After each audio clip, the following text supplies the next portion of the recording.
was born and raised in Germany to parents who were refugees who came from Sri Lanka to Germany.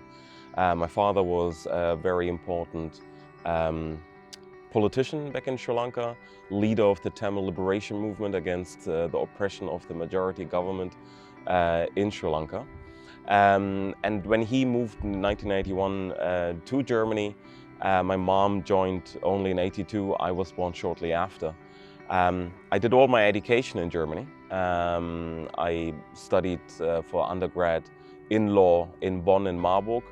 And then I worked as a junior lawyer, and I worked for the German Labour Party for a couple of years. And eventually I decided to pursue very much the interest of my life, namely human rights and international law. Growing up as a refugee child in Germany, obviously, I didn't know about the difference that I had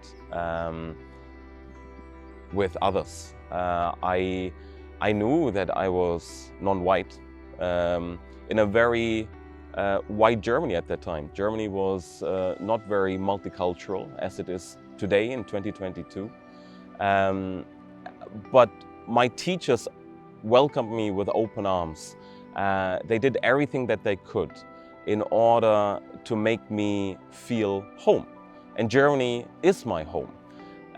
Germany is my father country, and only few have the privilege to say that they have a father country and they have a mother country. For me, my father country is obviously Germany, and my mother country is Sri Lanka. Many years into my own life, I didn't know about the magnitude of his political career and his status as a Tamil freedom hero. And once I got to know, I asked him, why did you give up all your privileged, wonderful life behind? You came from such an important, renowned family. You had a great career ahead of you. You could have lived a comfortable life with my amma, with my mother, as we say in Tamil. But he said to me one sentence which became the constant echo, I think, in my academic career, which is very much reinvigorating me every single day. Namely, he said, son, there are certain moments in life when you have to do the right thing.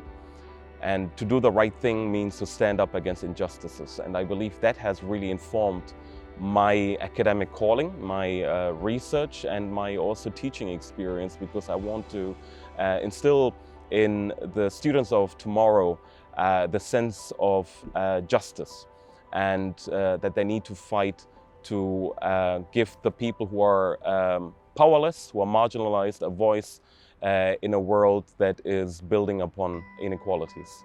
The third world approaches international law believe that international law as it stands, it's deeply colonial.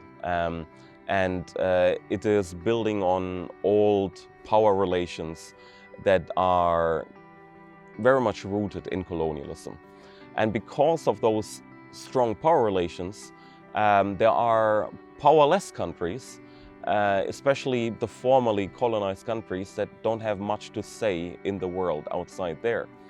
And our scholarship tries to give voice to the disempowered people of the global south.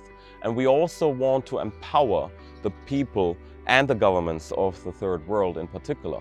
Bhupinder Singh Chimney said there's the myth of difference in international refugee law, namely that we think that we are not different in international refugee law, and everybody can avail him or herself of the protection under international law. But the matter of the fact is, we have seen a double standard of approach when it came to refugees from different places in the world.